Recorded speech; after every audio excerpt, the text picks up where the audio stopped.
Good morning, all. Thanks for joining this panel about the blue economy under threat and how federal, local, and private industry partnerships are working to achieve coastal resilience around the country. If the U.S. coastal counties along our nation were an individual country, that country would rank third in the world in gross domestic product. Our coastal counties produce more than $8.3 trillion in goods and services. They employ 56 million people and pay $3.4 trillion in wages. This engine of American prosperity is being placed under unprecedented stress from the impacts of extreme weather and sea level rise. If not properly addressed, these threats can undermine our national security and our economic security. My name is Mark Osler. I have the pleasure of working at the National Oceanic and Atmospheric Administration, NOAA, which is an agency inside the U.S. Department of Commerce. I serve NOAA as Senior Advisor on Coastal Inundation and Resilience. I'm pleased to be joined this morning by Dr. Brian Batten from Dewberry and also from Sue Kriebel from the City of Virginia Beach. We'll spend the next 40 minutes together with you, bringing together a story from the front lines of our nation's challenges along the coast and how our communities are dealing with impacts of climate change and how the federal, private, and local governments are working together to meet those challenges.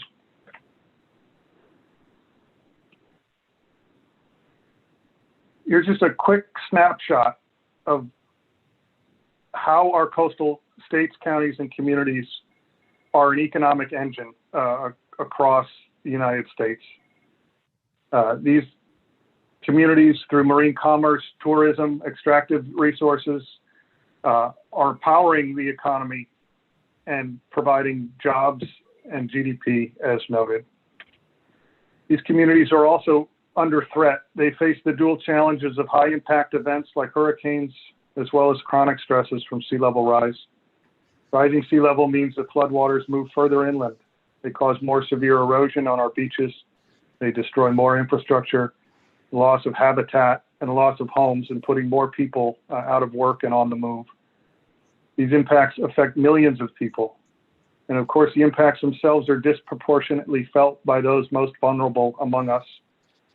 Our colleagues and community members who have the least agency to reduce their risk and often no financial or social safety net are indeed the most vulnerable to these climate change impacts. So the essential question then is, how can we create better outcomes? How can we not stop sea level rise, but help communities adapt and become more resilient? They'll need help with financing. They'll need help with insurance. They'll need help with sound building codes, land use planning, emergency management, you name it, these communities will need help with it. And to obtain that kind of help and to raise knowledge and capacity on the ground, it is foundational that we must understand risk.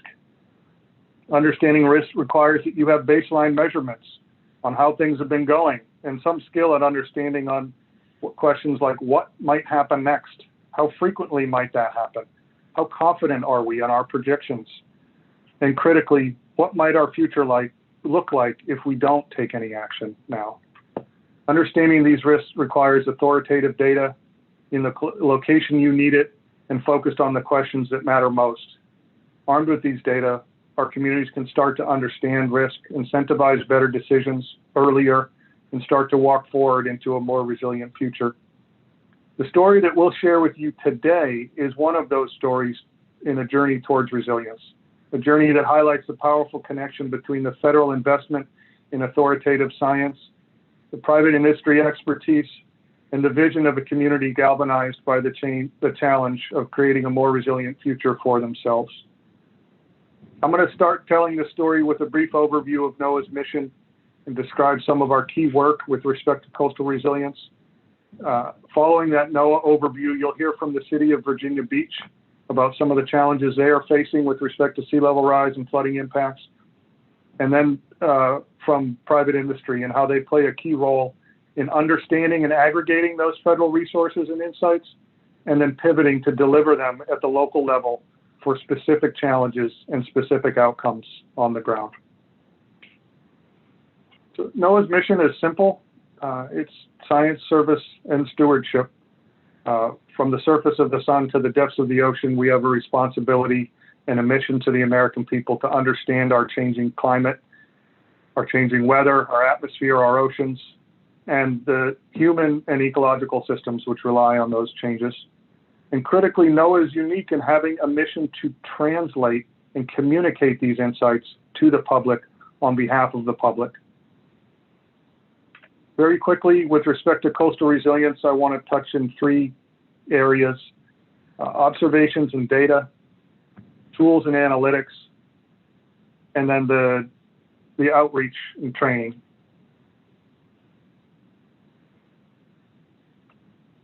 So for observations and data, these are ideas where NOAA is busy measuring our oceans, measuring our atmosphere, our weather, and our coasts. Critical to this discussion of coastal resilience are questions of coastal water levels. On the right here is a picture of one of our tide gauge stations. This is one of the hardened ones that can survive a Cat 5 hurricane. These basic measurements of coastal water levels we are taking authoritatively and repeatedly every 6 minutes at more than 200 locations across the country.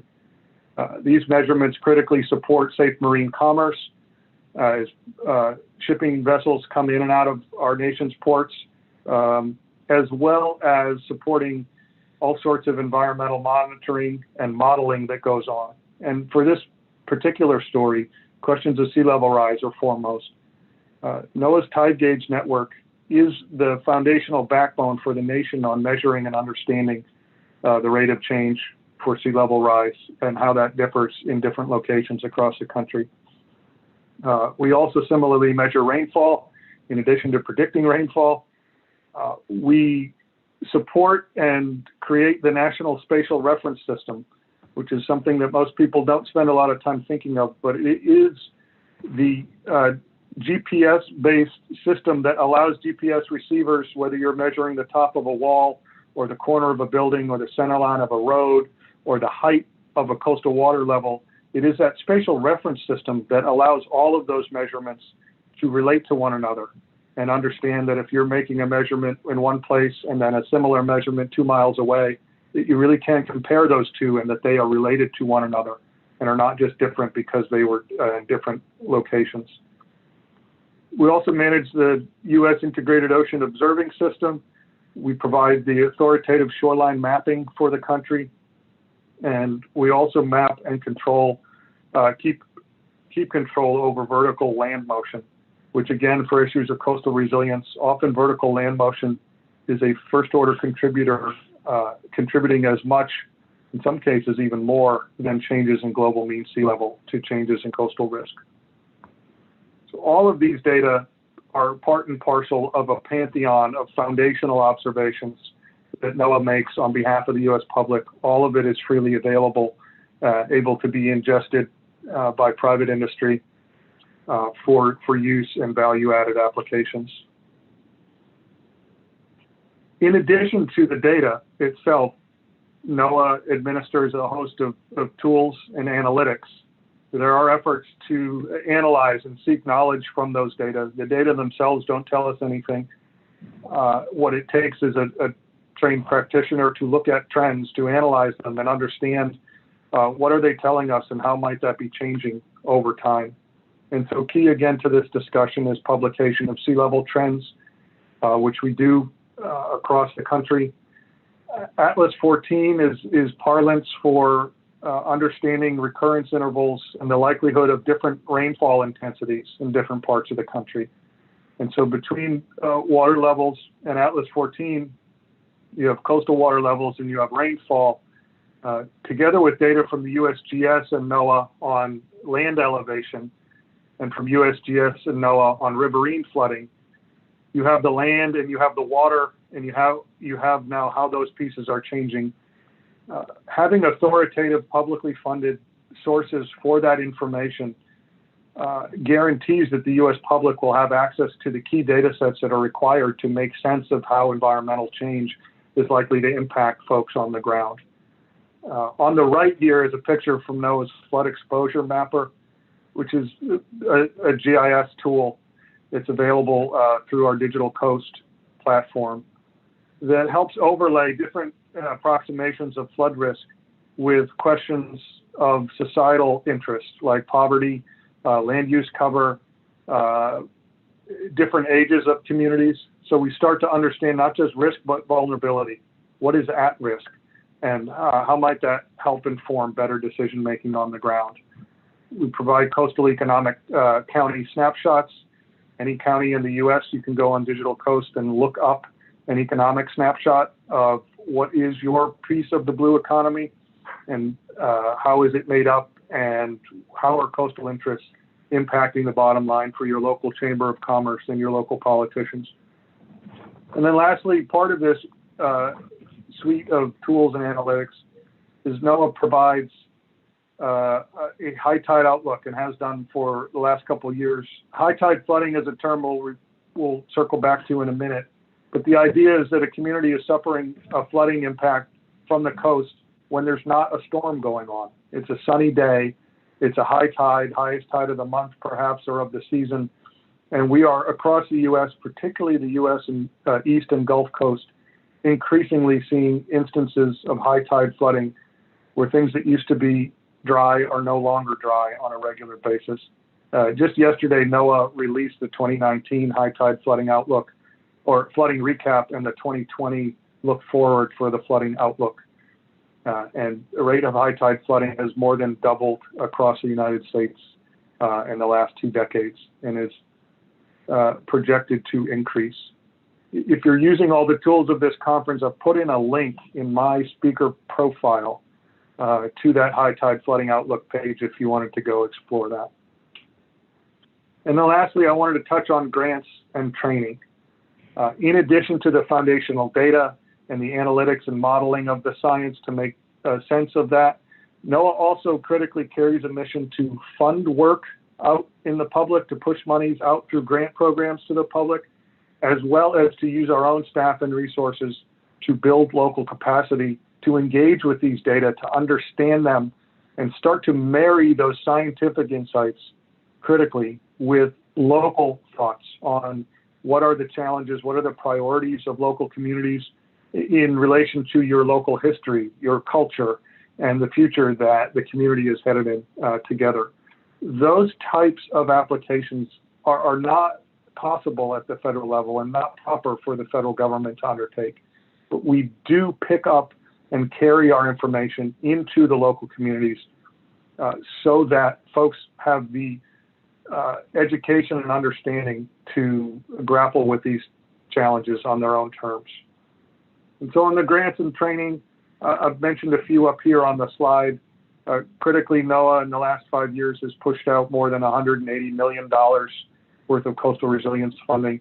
Almost 3/4 of that in the past, I believe, 3 years through the National Coastal Resilience Fund, which NOAA co-administers with the National Fish and Wildlife Federation, which is a tremendous opportunity to leverage both federal and private dollars to fund resilience work out on the ground. And so real quick, zooming in from the national to the local, we're about to hear a story from Virginia Beach about their challenges. Here's some of the NOAA data just to share with you, looking at measured and predicted days of high tide flooding in this part of the country. And you can see from the graph below, so that's not a sea level rise graph, that is a graph of days of high tide flooding, which of course is driven by sea level rise. But while sea level rise itself can be flat and sometimes increasing, you can see that the increase in days in high tide flooding is starting to take on an acceleration in and of itself. And as we look to projections in 20 and 30 years, things that may be nuisance flooding or happening once a month are likely to be happening as much as 3 or 4 times a month in the future. And so communities across the U.S., again, particularly in the East and Gulf Coast, are dealing with these challenges. And so what we brought you here today is a story of what those challenges look like on the front line. And so I will invite now Sue Kriebel with the City of Virginia Beach to start to set the stage for how these realities look for Virginia Beach, what the challenges have felt like, and how they have started to work into the effort to address them.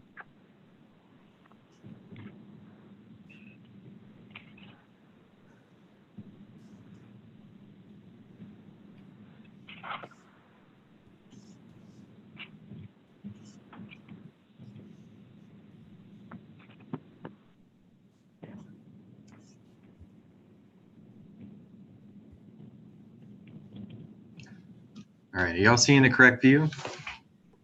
Yes, thank you, Brian. Thank you, Mark. This morning, Dr. Brian Batten from Dewberry and myself will present on how the City of Virginia Beach is using sea level wise adaptation strategy report to determine the cost of flooding. At risk is the city's economy, but the City Council and the citizens support the resiliency effort to protect the financial infrastructure by investing in the city. Next slide. The City of Virginia Beach was established in 1963. There are 310 square miles and 38 miles of shoreline along the Atlantic Ocean and Chesapeake Bay. The strong economy is supported by a large military presence and agriculture in the southern part of the city. We have over 19 million visitors every year, which provide the city $5.6 billion in retail sales yearly. Next slide. And although the city is mainly known as a resort city with a beautiful oceanfront and sandy beaches, it is also an agricultural community containing over 28,000 acres or nearly 44 square miles of farmland. Agriculture provided the city with approximately $136 million in 2018. The city has several state parks like False Cape and First Landing and marinas like the one shown in the upper left. It is an urban community with a vibrant mixed-use town center that is considered the downtown of Virginia Beach. Next slide.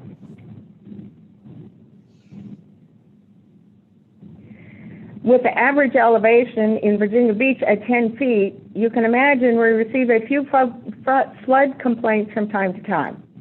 So the city has taken a hard look at what needs to be updated, changed, or fixed to try to prevent the major flooding occurring within the city, which affects the economy. Previously, when an issue was brought to our attention, we would fix that, each one of them one at a time. But after 4 major storms in 2016, the city has decided to look at flooding at the holistic level. Next slide.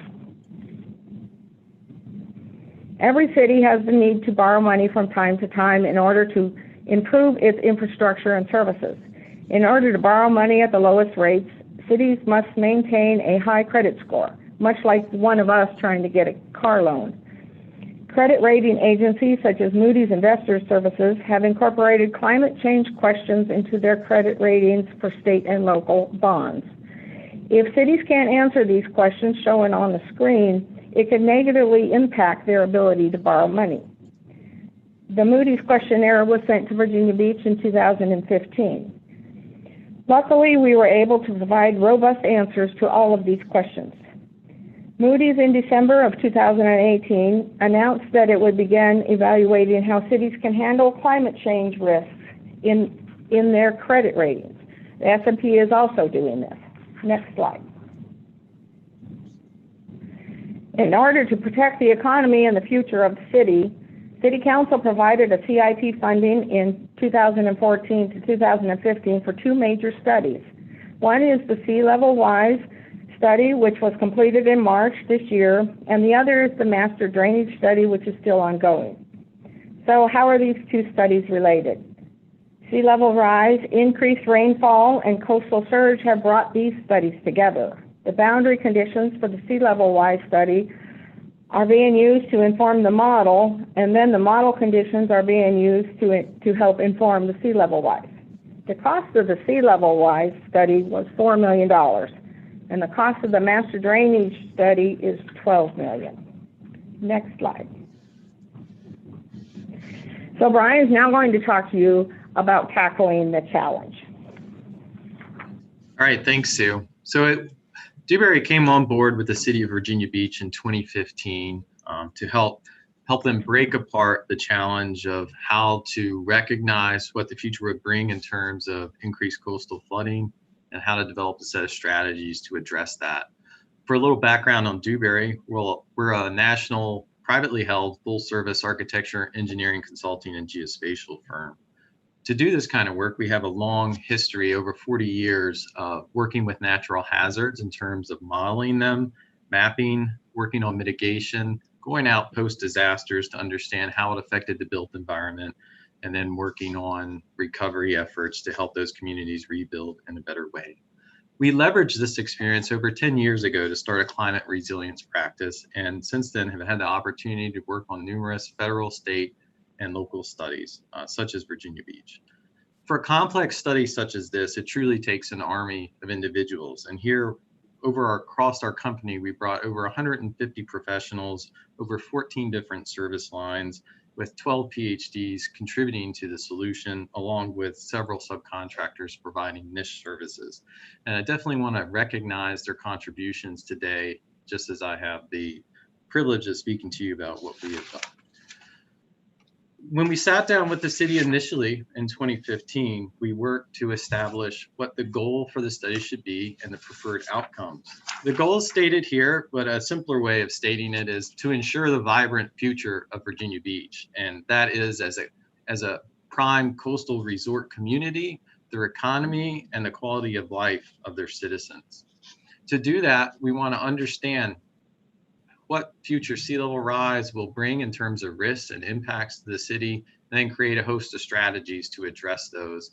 And as Sue showed some of the diversity of the city earlier, we have to break those strategies out into specific parts of the city to really truly create an effective solution.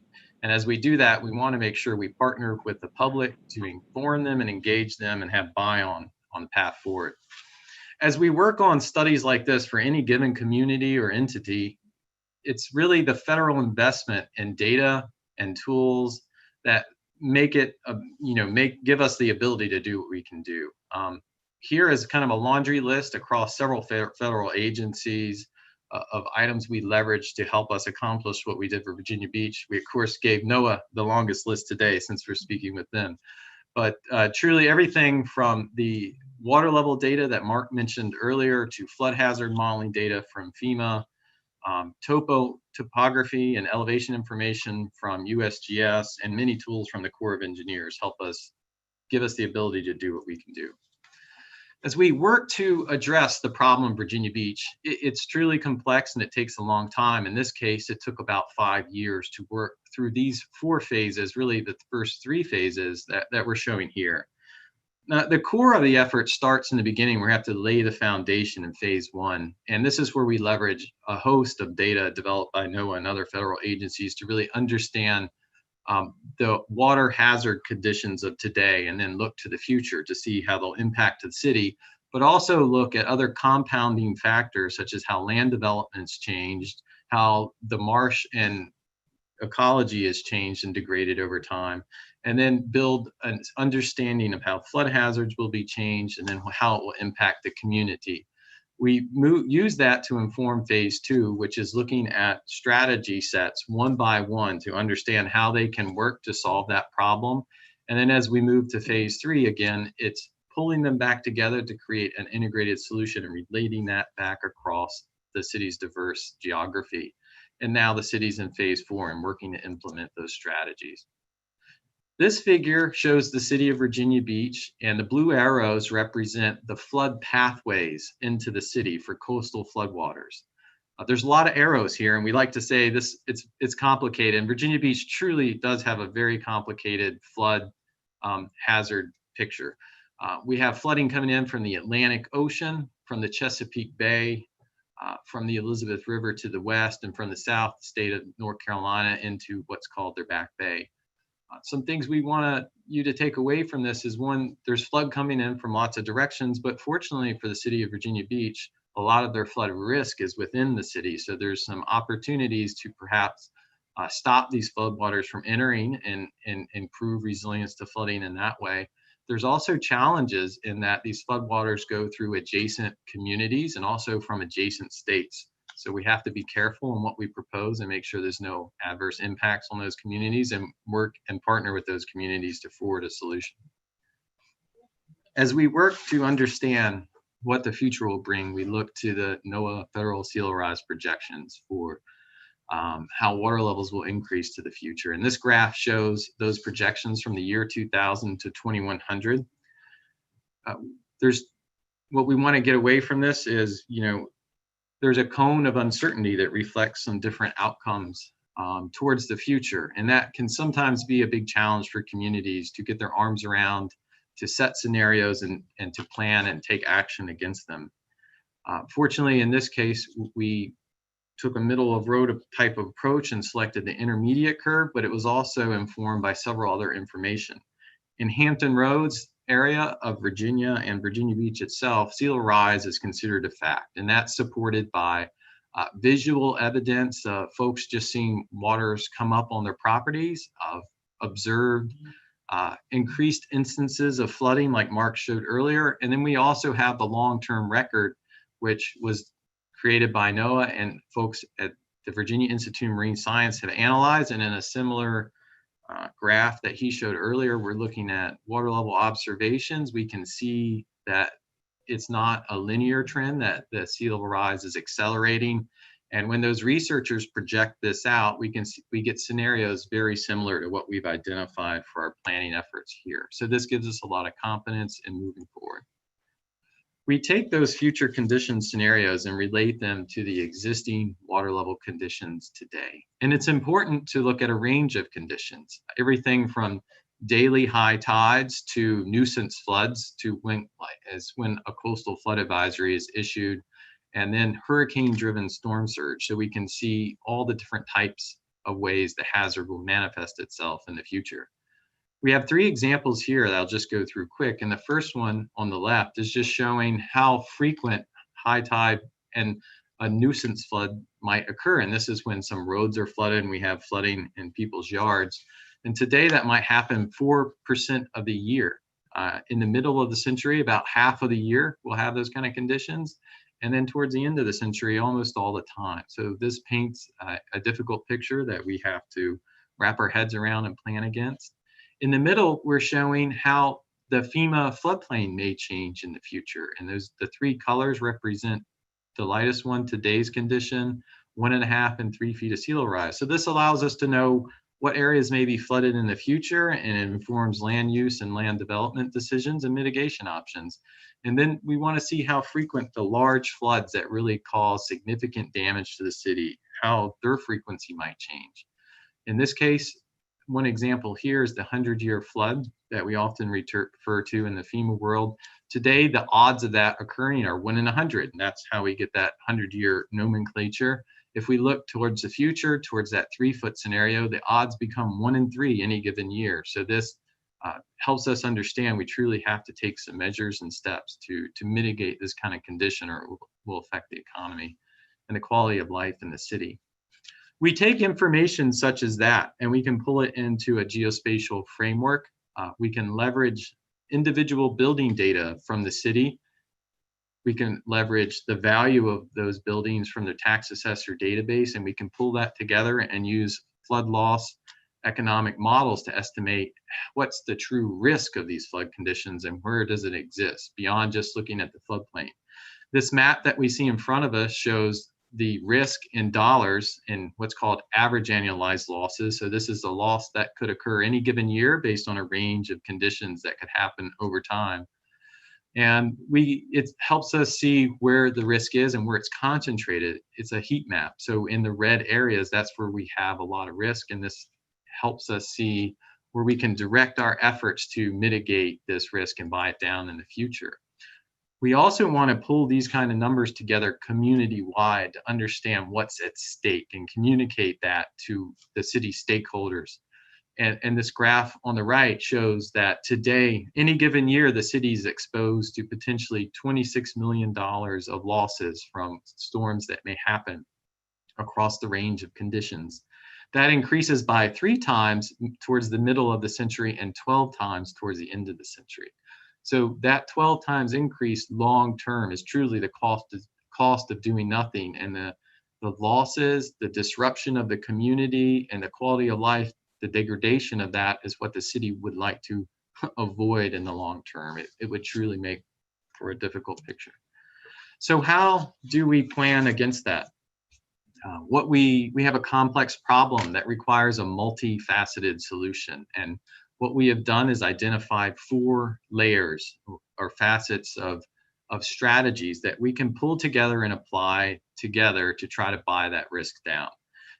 I'll go into these a little bit more in a moment, but I'll just give a quick overview now. So we have natural mitigations, and this is using nature-based features or preserving land or keeping development out of harm's way, engineered defenses, which would be building flood walls and gates, etc., adapted structures, which would be changing how the city designs and sites development, and finally, just prepared communities.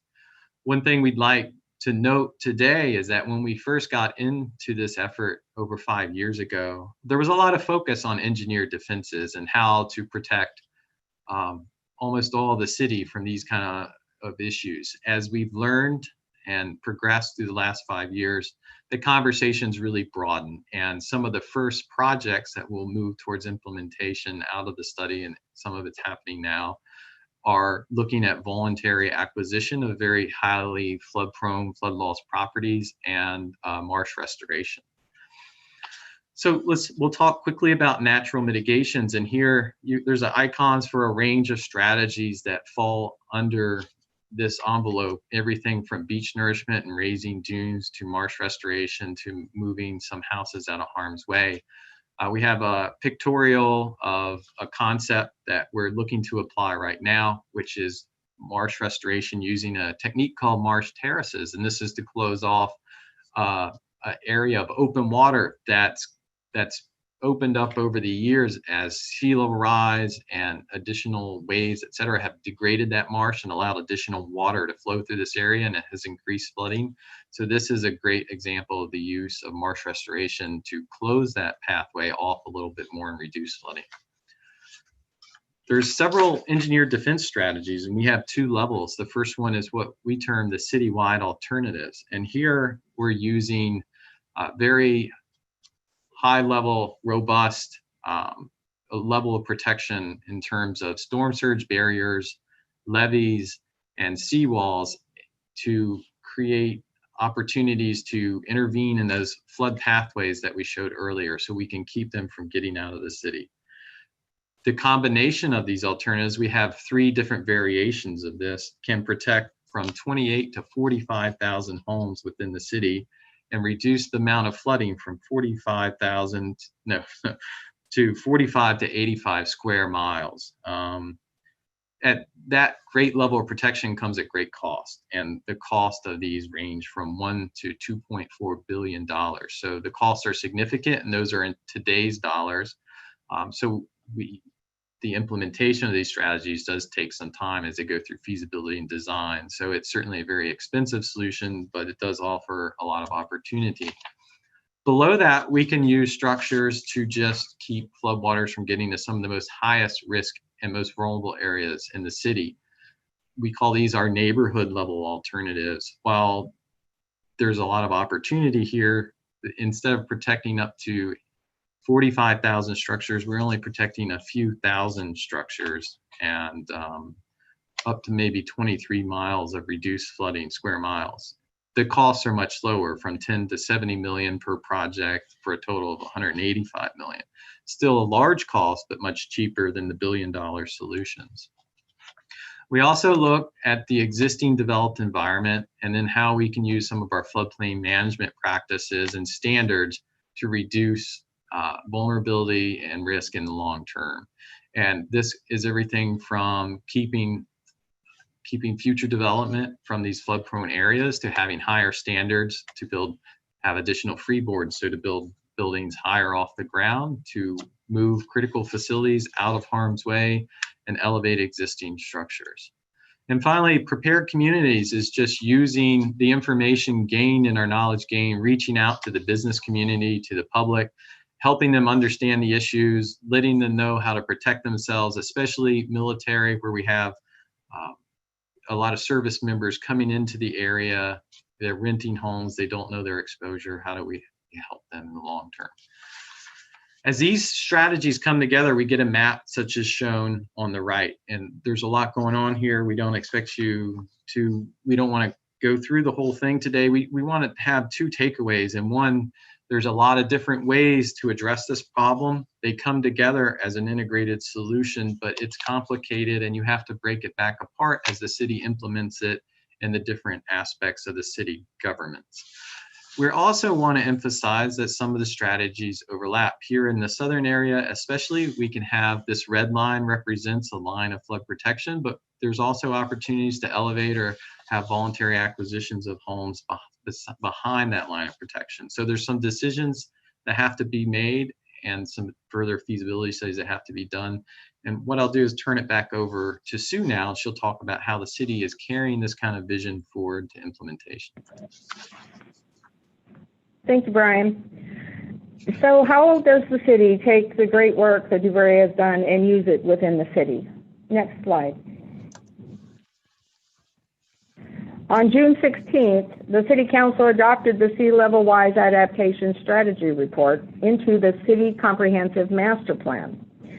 The Public Works Design Standards were also adopted that day. Now we are looking for funding, feasibility studies, and long-term financial commitments for structures that will take years to develop and permit. The city is committed long-term, but has limited resources. Brian has talked about the costs associated with the engineering solutions, neighborhoods, and adaptations and mitigations. The city's strategy is to currently provide funding for the marsh restoration project under mitigation and for voluntary acquisition of structures that currently flood under the adaptation strategy. The city will conduct more research and analysis to stay up to date on the science and the engineering knowledge. Long-term projects will take commitments from state and federal governments to provide funding. Next slide. So how does the city integrate the strategies identified in this report? The city has the commitment and the leadership to initiate policy and planning changes, but we need to do more by making the changes to the building code and standards, changing to land use planning and zoning, and we have to continue with the community outreach, which is extremely important. Next slide. So integrating storm surge, the rising sea level, and increased rainfall, the master drainage study is ongoing. The Public Works Design Standards have been adopted. Public Works is continually working on the stormwater master plan. Transportation is involved as roadways are critical infrastructure. As I stated before, Sea Level Rise has been incorporated into the comprehensive plan. Emergency management and the military community work with Public Works to make sure the sailors can get to their bases to do their jobs. And we work with the Strategic Growth Area Office and the state's coastal planning, keeping them involved and updated with the knowledge of what the Department of Public Works is doing. Next slide. We presented these findings to the city of Virginia Beach, citizens of Virginia Beach, through a series of public engagement meetings. They expressed preferences and priorities in response to possible flood mitigation actions, and their input helped to shape the city's strategies moving forward. Next slide. Although the city itself is very large, we partnered with all of these groups on the slide to make sure that our comprehensive Sea Level Rise was inclusive and encompassing. Notice that the neighboring cities of Norfolk and Chesapeake and the state of North Carolina, we have nonprofits, universities, VDOT, and the military were all included and informed on the decision for Sea Level Rise report. This complex effort was shared with the community regionally, statewide, and nationally, learning from and sharing knowledge to perceive broader knowledge. As part of the $4 million we had for the Sea Level Rise, NOAA deserves a big shout out for the $845,000 grant that they provided to the city. Next slide. I will conclude with these two statements. The city firmly believes that the cost of damage done by ignoring sea level rise will far exceed the cost of mitigation. Adopting higher standards will be more expensive, but keeping the same standards will increase risk. Either way, there is a cost. Next slide. If anybody has any questions, please put them in the chat box.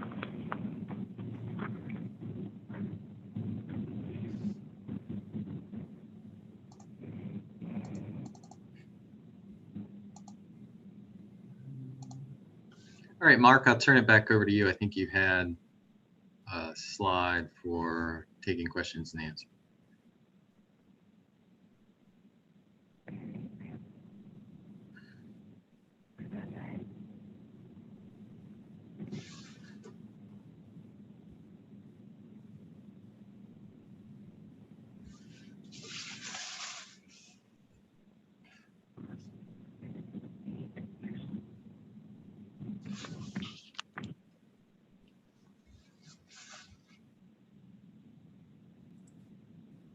Mark, I think you're muted.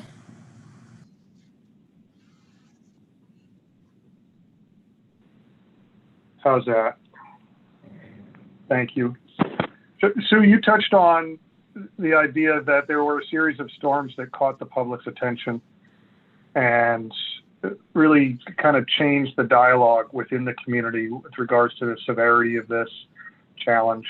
Could you describe a little bit about the reality that Public Works Department may have been seeing issues of flooding due to sea level rise and rainfall, and but it hadn't really caught the public's attention. Can you talk a little bit about how the public dialogue and with the council members, their awareness of these issues went from not aware to somewhat aware to this actually being a priority for the community?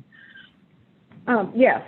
So we had a storm in early August, and then another one on Labor Day weekend, and then another one the second weekend, September, and then Hurricane Matthew in October. Hurricane Matthew dumped 12 to 15 inches on the interior of the city, and we had something like 4,500 homes flood. And they contacted City Hall. The citizens wanted to know why, if they're in the middle of the city, why we have flooding. And those 4 storms made a huge impact on how the citizens got behind the sea level rise and how they understand now what happened. And of course, Public Works is understaffed as usual, and we really realized that some of the ditches needed to be cleaned out. There could have been a fallen tree that blocked some that would have caused additional flooding. But those 4 storms really made a big difference.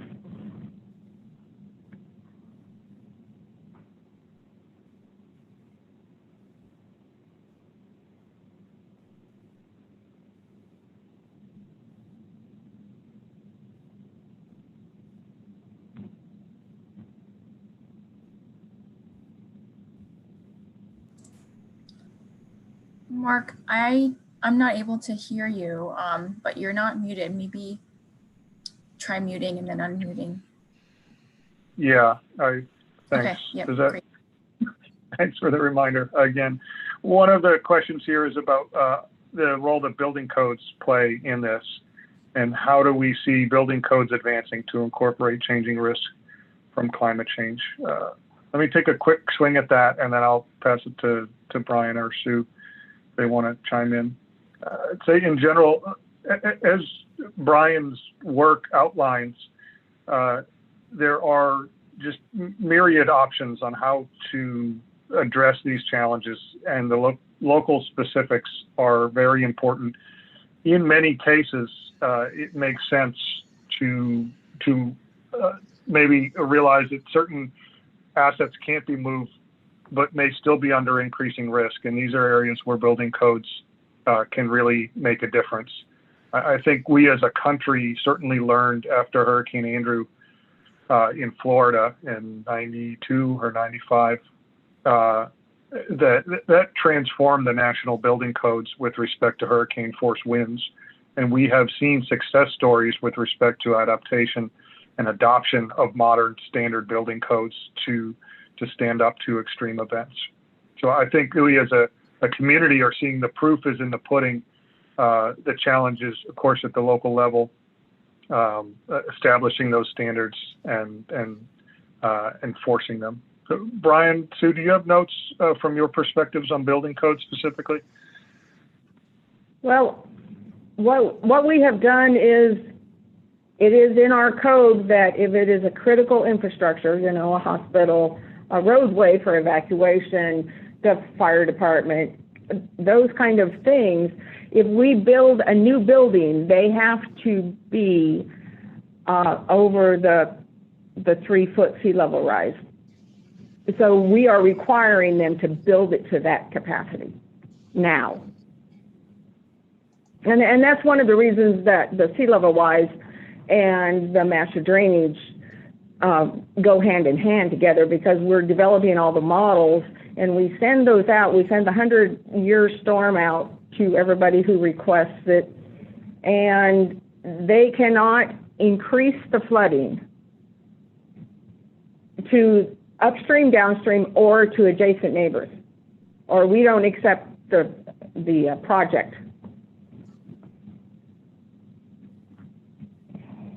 Brian, you have anything else to say on that? Yeah, I'll add a little bit. I think, with the question, I think the importance is for building codes, zoning, and design regulations to all, we're seeing it, gradually. I think there's been more of a uptake of it recently across communities across the country, but I think there's some better recognition coming online about the long-term risks of designing for today's conditions and building to today's conditions. So it's a critical thing to, there's different ways to do it, but to recognize where flooding will happen in the future, how much will happen, and how that will affect your community, your infrastructure, et cetera, and have some provisions in place to avoid those long-term losses and impacts to the community. One of Sue's colleagues has made a comment I'd like to share in regards to that. I think, he was talking about design of stormwater infrastructure and accommodating both future rainfall and sea level rise and how it functions for drainage. And we're designing for today at the end of its life cycle, 30, 40 years from now. His comment is we'd like to see it fail gracefully instead of fail catastrophically and cause a ton of flooding and issues in the community. And I think there needs to be just broader recognition of that when you're working in an environment where we see non-stationarity in our hazards. We see sea level coming up, and in some places rainfall is demonstrably increasing. You have to accommodate that in how you plan and design for your community. Thanks. And a note for folks that want to dig in further to this, I would point them to great work being done by the Federal Alliance for Safe Homes, FLASH, as well as by the Insurance Institute for Business and Home Safety, IBHS. Those are both great resources to dig further into that.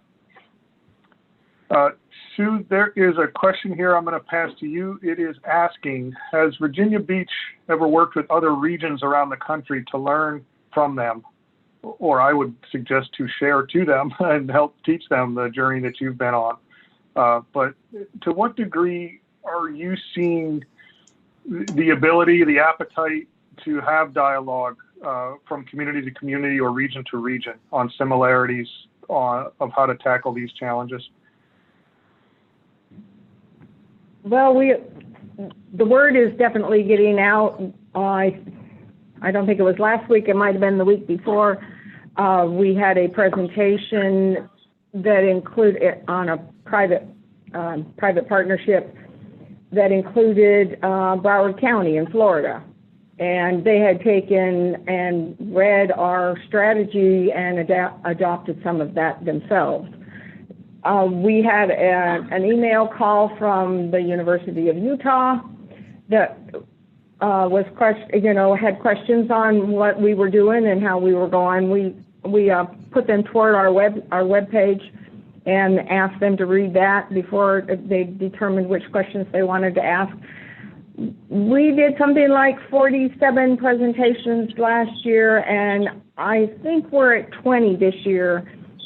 And so we've been trying to get it out. And we also did what was Austin? Do you remember what Austin was? There was a presentation that we did for, I can't remember which one it was, but it was for Austin. So it was a nationwide presentation. So we're getting this out. We have, people who call us, it seems like on a daily basis, that want some information on this.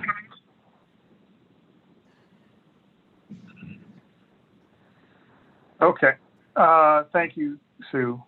There's a question here. I might take a first crack, and then Brian, I'll pass it to you. It's asking, how can smaller coastal communities or riverine communities, folks with fewer resources, how can they access data and resources to help build a resilient strategy for their community? As we noted, the cost to the city of Virginia Beach was $4 million for this study, which is a significant investment and reflects the economic engine that Virginia Beach is and the way that these hazards threaten that. I would say that for communities with fewer resources, this is a place where some of those federal screening tools and some of the publicly available tools can be useful to get towards the beginning of understanding of flood risk. And so certainly the tools and data from FEMA, but also I would note that NOAA's resources through our Digital Coast portal have a host of information that a non-expert user it's meant for that audience and can be browsed and examined to look at future exposure to flood risk along the coast. And I would also say that for smaller communities, there is an irreplaceable role for partnerships and local champions. That you need to have people that are banging the drum and aggregating energy and community discussion around these topics. That in and of itself is a really important ingredient that can sometimes lead to resources and the ability to tackle these problems with more detail. Brian, I know you work with a number of clients, not just City of Virginia Beach. Do you have insight on this question? Sure. I would just offer, I agree with a lot of what you said there. There's a lot of tools out there from NOAA, especially grant opportunities from different federal organizations that help communities start walking down this path and learning more about it. You can do things on a larger or small scale. And there's a lot of initial steps you can do just in terms that are low cost, in terms of recognizing and looking at how flood risk will change that can inform planning, et cetera. I think that's, what I would share there. Yeah, we've done large to small ones, and I think it just depends on the detail that folks want to go into. There's a lot you can do with a little sometimes. And we have about 3 minutes together, so maybe this might be our last question. And again, I might take a first crack, and then Sue, I'll pass it to you to see if there's an angle specific to Virginia Beach here that's relevant. But the question is touching on evaluation of how vulnerable populations are potentially impacted by natural hazards, including flooding. And are there aspects in this plan that seek to analyze and speak to potential disparity of exposure to risk? So I would say that this, of course, is a topic of national importance and has been emerging over the past maybe 15 years to take its rightful place alongside more of the scientific and macroeconomic impacts of flooding and natural hazards. And I'd be remiss not to note that our current national dialogue on race and social injustice, I think, is very effectively highlighting the idea that lasting resilience really, at the end of the day, reaches down to individuals and households and their ability to have agency to access resources and make decisions on their own behalf of how to deal with this risk. And so I think we are continuing to struggle forward as a country on maturing that piece of the discussion. And I am encouraged that we are progressing while acknowledging that we have so much further to go. So Sue, are there any angles of this that are relevant to touch on with respect to your study going on now? Yes. Dewberry did a booklet for us on the social interaction the social interactions of vulnerable populations, and that is on our website in the appendix for the sea level rise report.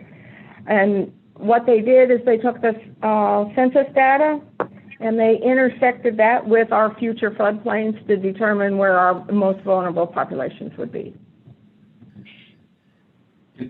And Sue, Mark, I would just add that in terms of, social justice and how you move forward with strategies and everything else, there's cases, a lot of times, sometimes we want to focus on benefit cost ratio of some of these kind of, especially engineering strategies.